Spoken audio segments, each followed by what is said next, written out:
Hi, my name's Jason. I just graduated from Washington High School. I'm going to be going to UC Berkeley for environmental engineering, and I live in the Outer Mission.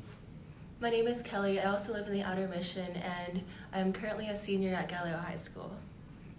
My name's Jackie. I was born and raised in the Bayview along the borders of District 9 and 10, so I'm not too far into the Bayview though. And I am entering my senior year at Lowell High School. I'm Ariana, and I'm going to be a senior in Tracy. And most of my family is specifically from the Bayview district, more towards Mission.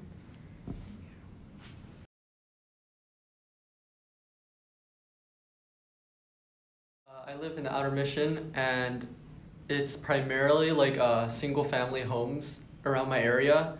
Towards Alamany, which is a busier street, there's started to be more apartment buildings popping up, and by Balboa Park there's been one more.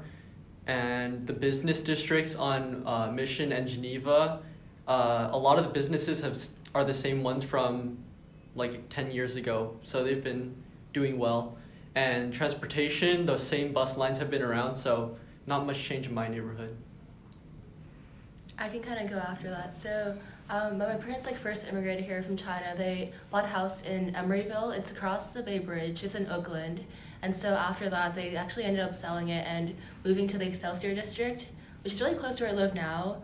I live in the Outer Mission, but I've noticed that in the time living there, I've kind of noticed there's a lot more affordable housing being built up. There are a lot of unused lots before, ones close to the Safeway there and stuff like that. But now they're getting actually repurposed and getting built into housing units, which has really nice to see. For me, like I said, I was born and raised in the Bayview, and that's where I've seen a lot of housing development in our city. I know most of it's been on the east side of the city, and that's where the Bayview is.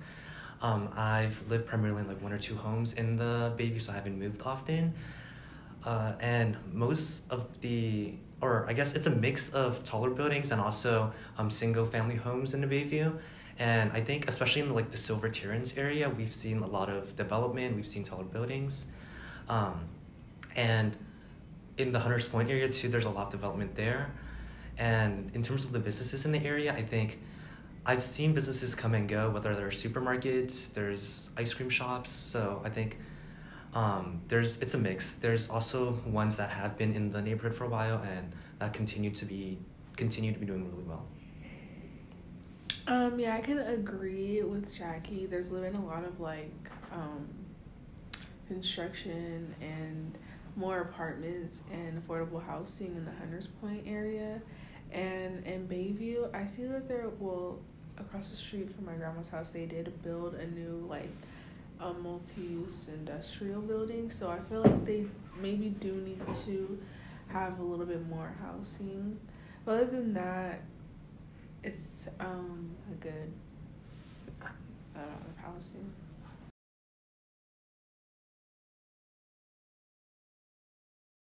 Yeah, so my family, before I was born, they were living in North Beach area. They were renting a very small area with my grandparents, so super cramped. And then they moved over to the Outer Mission where I live now, and then I was born, so I wasn't able to experience that, so I can't speak much about that. I can kind of add on. Yeah, I can kind of add on to my whole thing. So I think my grandpa and my grandma, they actually immigrated here earlier on, and so it was during kind of I don't know, the time where a lot of people immigrated over on the ships and stuff like that. No planes, nothing like that, but they immigrated here earlier on, and then they kind of settled in the Chinatown area where a lot of Chinese immigrants did at that time, and they took up a few random jobs here and there, but they worked really hard, and so using some of that money, they were able to fund it down to my dad, where he actually got a house in the Emeryville area. I'm actually pretty similar to Kelly's story. My parents also immigrated here a few decades ago, and I guess what primarily drew them to San Francisco was probably the culture, similar to what Kelly said once again, just having such strong cultural neighborhoods like Chinatown, for example, that really attracted them here, especially as newly arrived immigrants. And I know on my mother's side at least, she started living on Gary Boulevard along that area. like in the Richmond area. But over time, I've noticed that most of my family have moved to like the Bayview, to District 10, like this area with like Visitation Valley too. Yeah, because these houses are like more affordable. Well, before my mom used to live in San Francisco. She lived there like most of her life. And then I was born in Castro Valley. I stayed in the East Bay. And then I moved to Hayward. And then I spent most of my time there. And then I just kept like moving further out. But my family always stayed in San Francisco, so I was always visiting, like especially like multiple times a month. And yeah.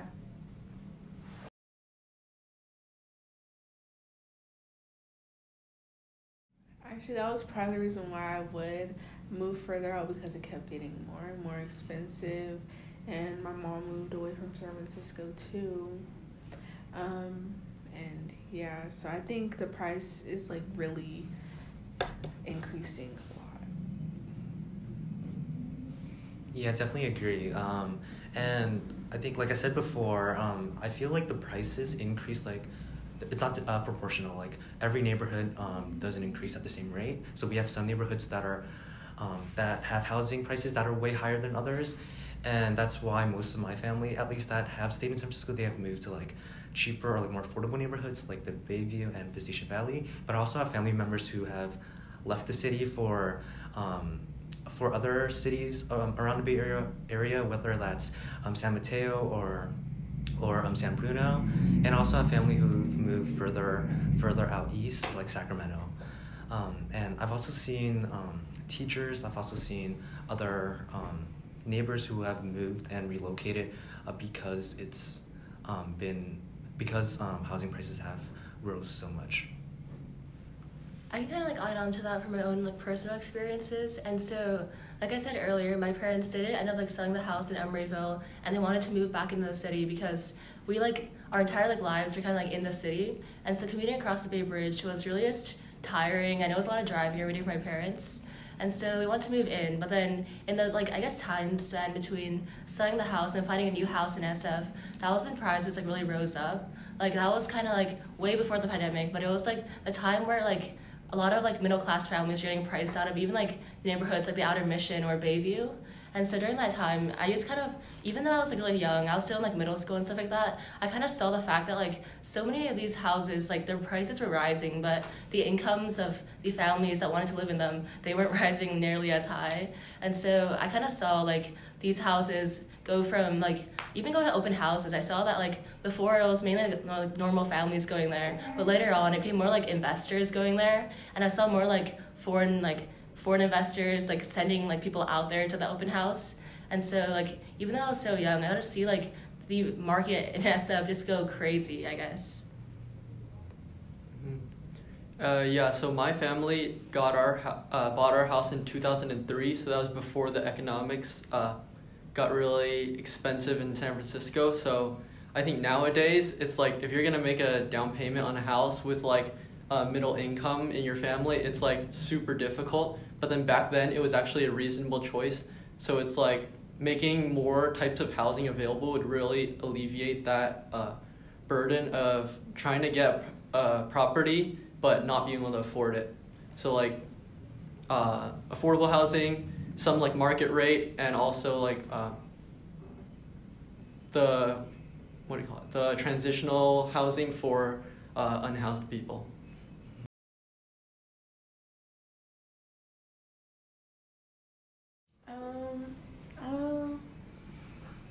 Housing, maybe like more informational like things being posted around, so it can help more people, just people who are like not on track and everything and actually need help. And also I think homelessness is a really big problem too in San Francisco. So I guess trying to help people get off the streets and also make things a little more affordable, or at least raise income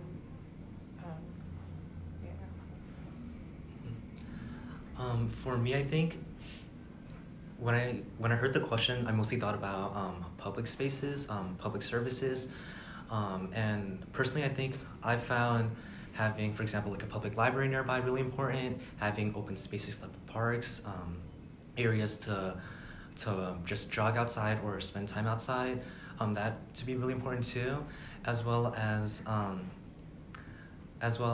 having or being close to like a commercial corridor where we have retail shops, where we have local businesses, supermarkets. Yeah, and I found that to be really important as well. And I think looking forward, I'd love to see more collaboration like between different city departments. I know San Francisco is a really large city. We have a lot of city departments, and a lot of them are doing like really important work. And there are a few that work especially close with young people. I know, like I mentioned, like SF Public Library, SF Rec and Park, our Department of Children, Youth, and their families. Yeah, and they have a lot of like great programs that aim to make San Francisco a more livable place for young people, and also make it a place where individuals would like to raise kids. Yeah, so I think if there was more collaboration between like these different agencies and these different departments, they could definitely yield better results in the long term. Yeah, and then adding on to what Jackie's kind of saying about like just like libraries and things like that, I've noticed in the Outer Mission there isn't really like a library here. There's one like in the Excelsior, but it's pretty far away from where I live, and so I would love to see the implementation of just like a better like community space in my neighborhood. I think also with like the shared spaces program that SF has and has like popped up during the pandemic, I think it'd be really nice if they actually move that more down like southern to the southern neighborhoods like the Outer Mission or Pacification Valley or the Bayview. I think a lot of these communities, there is community there, but there's not a big push for it to be actually like shown. And so I'd love for a better like initiative for more community building in our neighborhoods. Yeah, also in the Outer Mission. So I grew up going to Cayuga Park, and it's like next to the freeway. So it's like at times noisy, so it might make people not want to go there. And then there used to be overgrown like weeds and like bushes, so it was kind of unsafe in like the hillsides. So it deters people from going there. But I've seen recently that there have been 2 gardeners who have been hired, and they've just been doing a great job like keeping the park clean. And now I feel like in the morning I can feel safe, and there's a lot of elderly people who are able to like walk around the circle, and I feel like they could be safe too now.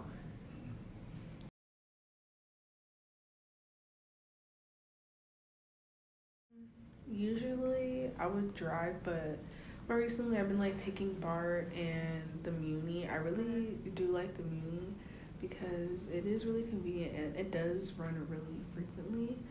So, well, sometimes, yeah. Most of the time it does run pretty frequently, but I do feel like the BART should run more because it's like every like 15, 20 minutes. And the bus, I feel like they probably should have a little bit more buses because especially like around the time people get off school and work and everything is super crowded. It's like crowded and everything. But I feel like San Francisco does do a good job with like their transportation. I definitely agree. For me, I usually rely on public transit since I live across the city from where I go to school. Yeah, so I use public transit a lot, mainly Muni, and I also sometimes get driven too because it is at times hard to catch the bus at like 6 or 7 in the morning, and it might get crowded. I personally rely on like the 29, for example, and I know it goes from like the Bayview all the way through the Sunset to like Richmond, where Washington is, and there's a lot of kids who rely on the route, and sometimes it is difficult to get on a bus. But I definitely agree with Ariana where I think Muni is, or I guess to rephrase this, I think Muni is doing quite a good job, especially compared to like a lot of other cities. If you look at like a Muni map, we see that we have routes throughout the city. And yeah, we're all like connected to the financial district downtown, the downtown area. Yeah, and I like, especially like as someone who like serves on their youth transit advisory board, I see that they're making a lot of progress too, in terms of trying to do more outreach to young people, trying to alleviate some of the issues that still exist on Muni. Yeah, but once again, like I think they're doing a pretty good job of connecting our city. Yeah, and I guess to speak on the other side of things, I think there still definitely are issues that could be improved on with Muni in terms of like reliability, just getting more riders to ride Muni, and in terms of safety on Muni. Yeah, and I know they also identified like equity neighborhoods where we have like the Outer Mission, for example, or the Bayview, for example, where they're trying to target for their outreach efforts and for their future improvements. Yeah, so I think they're really making progress. As for me, I usually commute to and like from school like in the car. My parents usually drive me because they also make a long commute. Like they usually like work in like the Van Ness, like around Van Ness Street and stuff like that. But then we literally live like across the city, like the most like southern end. And so usually it is car, but in between my day and like after school, a lot of times I am taking the bus. And I will say, like, adding on to what Ariana said and Jackie said, the bus system in SF is, like, pretty advanced, I'll be honest. It is pretty good, it's pretty solid, and we even have free Muni for youth, which is really great. A lot of, like, cities across the United States do not have that, so that's a great, like, privilege living here. But I will say that there are, like, a lot of things that could be improved on. Like, Ariana said they're not really reliable sometimes. Sometimes, like, buses take, like, I don't know, 10 minutes to come, and other times it's, like, 20 minutes, or they skip your stop sometimes, which I understand. But I just think sometimes there are, like, a lot of, like, minor critiques that you could make to the Muni system, but overall it is a pretty good system. I think, if anything, I'd like to talk more about, like, riding bikes around the city. I think with so many more like bike lanes being added and like with JFK being closed now, I think there'd be more of like a push for bikes. I know like there's like Lyft Wheels and there's like Bay Wheels, which is a program that allows you to rent out bikes for like I think minutely pay. But I think there should be like a more push for the city to actually like incentivize these companies to come in and like make their bikes cheaper, because I think biking across the city is a great way to get to like destinations, but it is really expensive. For example, the other week I rode for 90 minutes and it was $30, so it was pretty bad, but I love biking and I think biking should be more affordable for all the youth around our city and also like just different neighborhoods around our city. Yeah, I totally agree with you guys that Muni is pretty good when in America. When comparing it to like other American cities, a lot of times the public transit isn't that good, so I'm very appreciative that we have the Muni system. But yeah, I noticed that getting to downtown, like basically any part of SF, getting to downtown is pretty nice. But then, like from my experience in my area, like going to the Sunset or the Richmond, I have to catch the 29, and it takes quite a while. And then also, like if I want to go to like Bayview, the 54 or like the 44 isn't as reliable. So like the ones that go to the residential neighborhoods aren't that great, but it's still possible, and then downtown is very nice. Right. And adding on to what Kelly said about bike lanes, I definitely think they're really important. Yeah, and honestly, being completely honest, I can't ride a bike. I don't know how many you can. Yeah, but still, I feel like they are really important, and also just like open spaces. I know we recently have our Slow Streets program. Yeah, and as someone who can't bike, but yeah, I really do enjoy like the slow streets, having streets close and just being able to spend time outside. And yeah, and as Jason said, the 29 is pretty slow, but I think there is like an improvement project on the way. But I think with anything related to city government, like just like as we're in SF Planning too, it's really slow. There's a lot of bureaucracy, and I know like looking on a timeline, I think it's not going to be like fully completed for like another like 3 to 5 years. Yeah, so I think everything's just really slow, and like it's not adapting to changing demographics, changing needs as quickly as needed.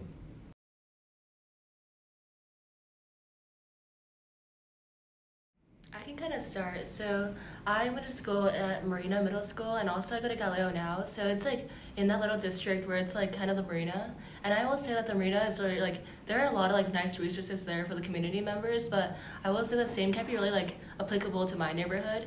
Like for example, they have the whole like Moscone Park. It's really nice. The people that run it are also really nice. They're part of like, I think the Rex and Parks team.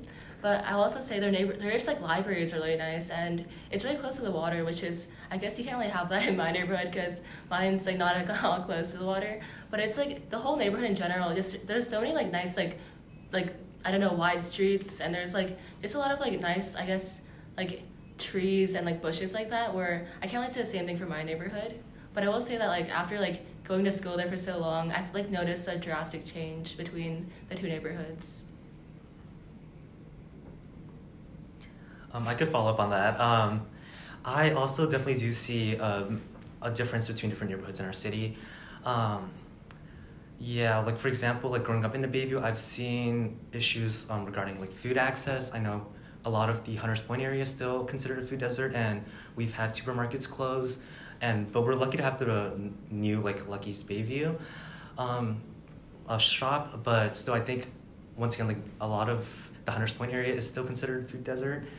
And we have issues relating to like air quality. For example, I know it's the same for Outer Mission, where we're along like major freeways like the 280 or like 101. Yeah, and that really affects some neighborhoods but not others.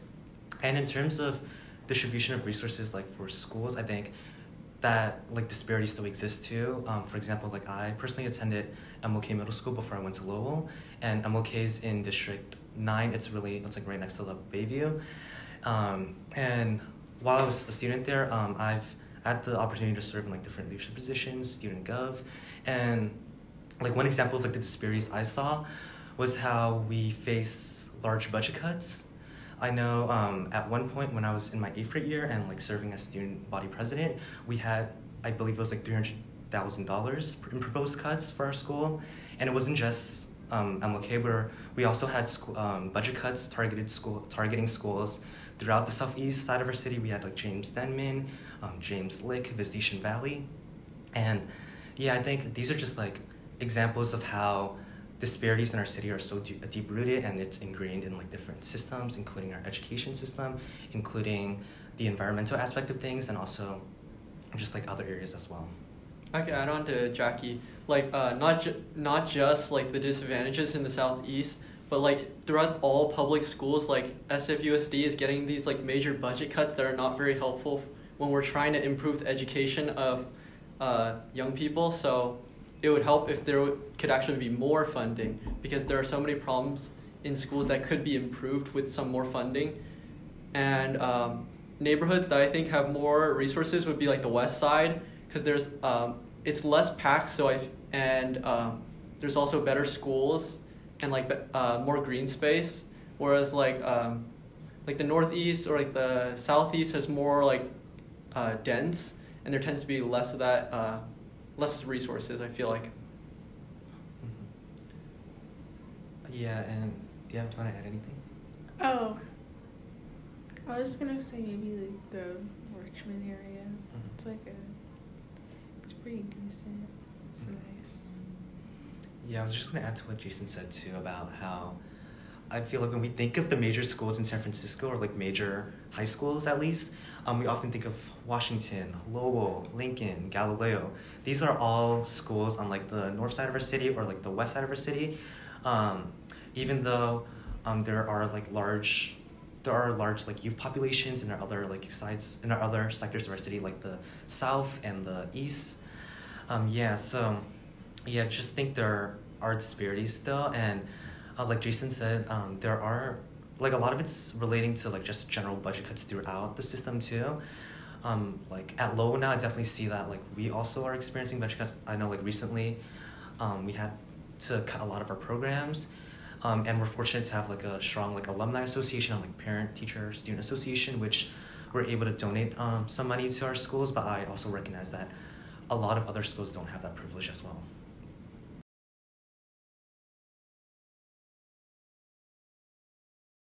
I can kind of start us all off. I think definitely the Chinatown elderly.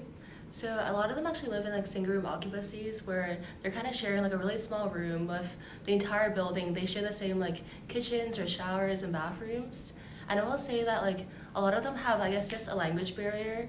Like it's really evident that like sure there are like affordable housing like opportunities opening up for them, but it's really hard for them to actually apply to these things when they don't know the language that like the applications are in. And so I would say that I've kind of noticed that like a lot of the elderly living around San Francisco and like that frequent the parks a lot of them have like issues with getting like better housing because a lot of them are just like they just don't have like the really resources to actually translate these things, and they don't have like people like on site with them actively trying to help them out of the situation.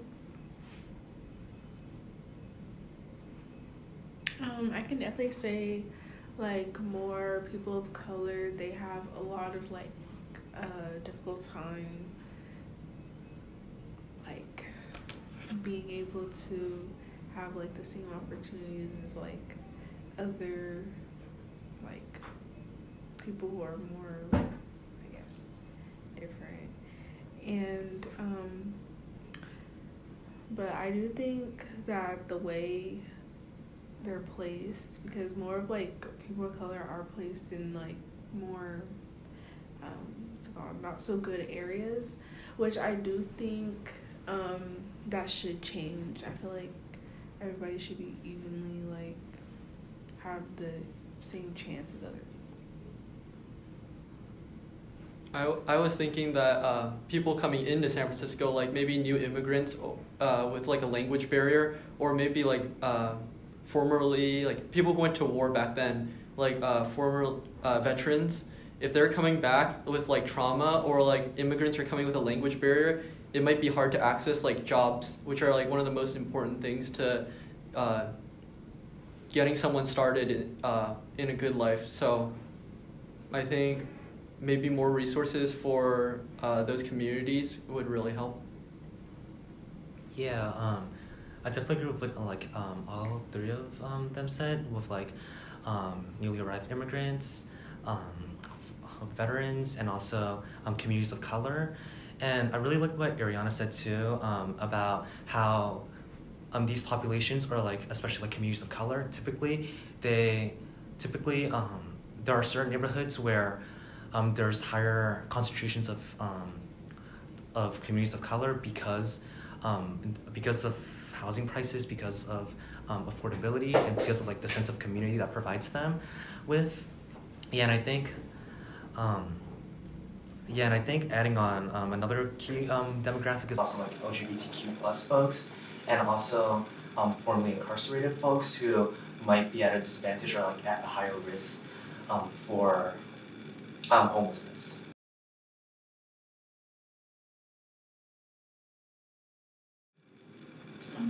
I think youth is pretty normal because I feel like we're at a time where like a lot of prices are going up, and I feel like people who are older, they're not saying they already have like things kind of established, but like they already kind of have like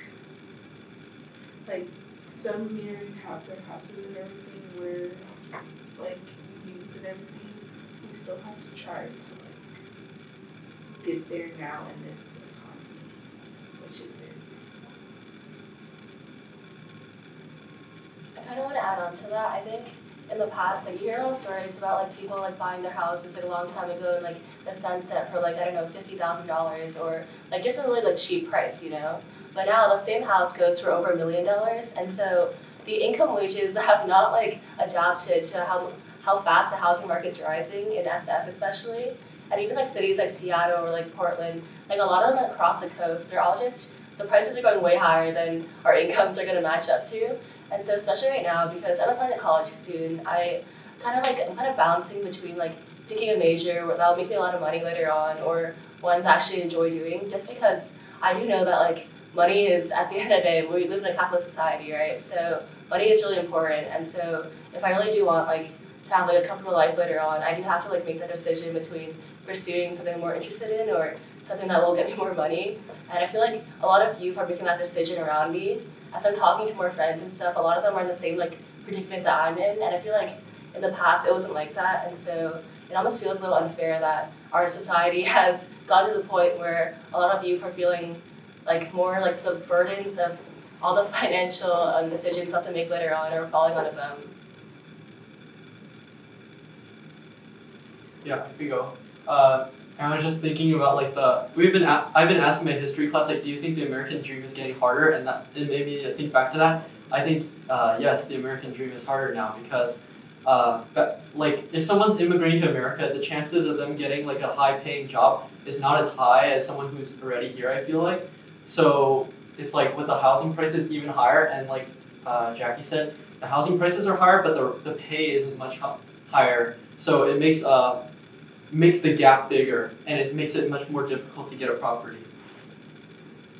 Yeah, I definitely agree. And something I've noticed is that a lot of my fellow peers, like a lot of them have such like a deep love of San Francisco too, and I know a lot of the adults I've spoken to also share that same like commitment and same like passion for San Francisco, where they love to stay in the city, but it simply is like unrealistic. So a lot of them are making plans to either not return to the city after pursuing higher education somewhere else, or living like somewhere around the Bay Area and commuting into San Francisco and working. Yeah, and also I noticed that a lot of these barriers are like interconnected too, and some youth populations are also at like higher risk. Like I know the communities or young people of color, and also like young LGBTQ folks, for example, who may not have like the generational wealth that like Kelly was speaking to a second ago, and their parents might not own a home in San Francisco, and that puts them at like a higher risk of being pushed out of our city.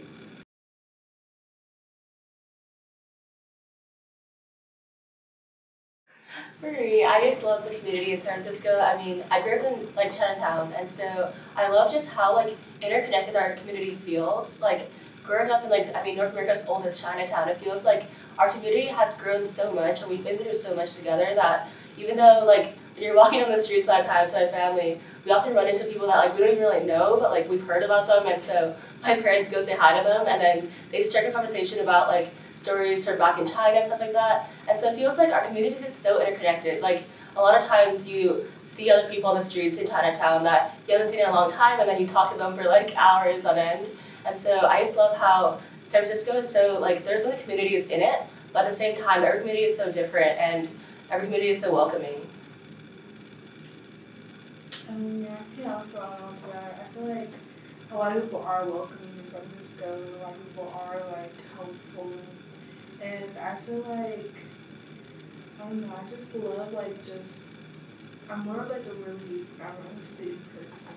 And it's really funny because my mom's like more of a suburban person, and it's weird because she grew up in San Francisco all her life, and like she's like loves the suburbs, and I grew up in the suburbs all my life, and I love the city. So I really want to I don't know if I want to move to San Francisco because it is really busy. Like I don't know if I could be able to deal with like all the busyness, but it's not as bad as New York.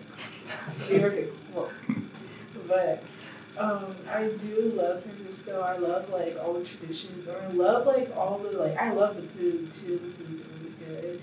I love the just like the scenery, the buildings, everything. The architecture is really unique and really nice too. Yeah, and like adding on to what both of them said, I also like really love the community. Like having different like cultural neighborhoods, for example, which I know the planning department has been working on. Like for example, like the Castro with their LGBTQ plus community, the Mission, for example, and Chinatown too, which I know it's not a cultural neighborhood, but still it's like it's like a cultural enclave still. And I think that's like a really crucial part of what I love about San Francisco. And also, the more I work with like youth workspaces or just like community advocacy spaces, I've realized how a lot of our city departments, a lot of our community organizations, they work through like an equity focused lens where it uplifts marginalized communities, and I feel like that isn't talked about like on enough like on a national stage or in like different states or different cities. And as for if I'm looking to come back to San Francisco, I think it's definitely a complicated question. I feel like when anyone's asked me if or where I want to pursue higher education, I've always told them that I want to go far. Like I want to go maybe like East Coast or SoCal, and I don't want to stay like too close to the city. But at the same time, I know like at the back of my head, I fully intend to like come back to San Francisco after pursuing higher education and after studying somewhere away. Yeah, I love San Francisco because of the bike lanes. I'm a biker, so it's pretty convenient to go places. And I feel like many other cities, like there's not much attention to bikers, so SF is great for that. And I agree with Jackie about like the equity plans, because like in the Outer Mission, I feel like there was less attention back then. It's like when I was really young, Cayuga Park was renovated from like super sand, like it was full of sand, so it's kind of dangerous to be running around or playing in it. But then it's been remodeled, and then now it's being even better maintained. So I appreciate like the extra effort being put in. Like the illegal dumping on the streets, the Department of Public Works has been doing a great job cleaning that up recently. And like the transit and pedestrian focused streets, like just making our streets a better place, not just like for cars to drive fast, while also accommodating for them too. And then I also like the green spaces, like Golden Gate Park is great. It's like a lot of urban spaces don't really have that greenery. So it's like you have like the urban parks, but you also have like Golden Gate Park, which is like makes you forget that you're in the city for a little bit.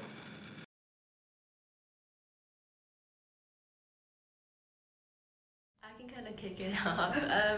I'm hoping for San Francisco to be more like equitable overall. I feel like there are so many neighborhoods and so many communities in SF, but a lot of times we're only focused on the ones that are more like northern, like the Marina or maybe North Beach or even Chinatown. But I feel like there are so many that are forgotten, like the ones where we live, like the Bayview or the Outer Mission or Piscataway Valley, even Portola. So I feel like I would love for SF to be moving towards more like making these like communities known also, and like kind of like mainstreaming them more.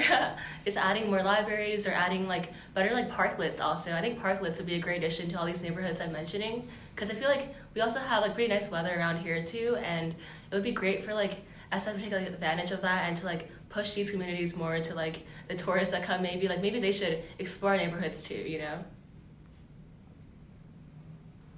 I can share, because I think with SF like working to develop more, what's dangerous about that is gentrification. So I'd like to see like during the development process, like people keeping in mind gentrification and like how it could increase the cost of a neighborhood.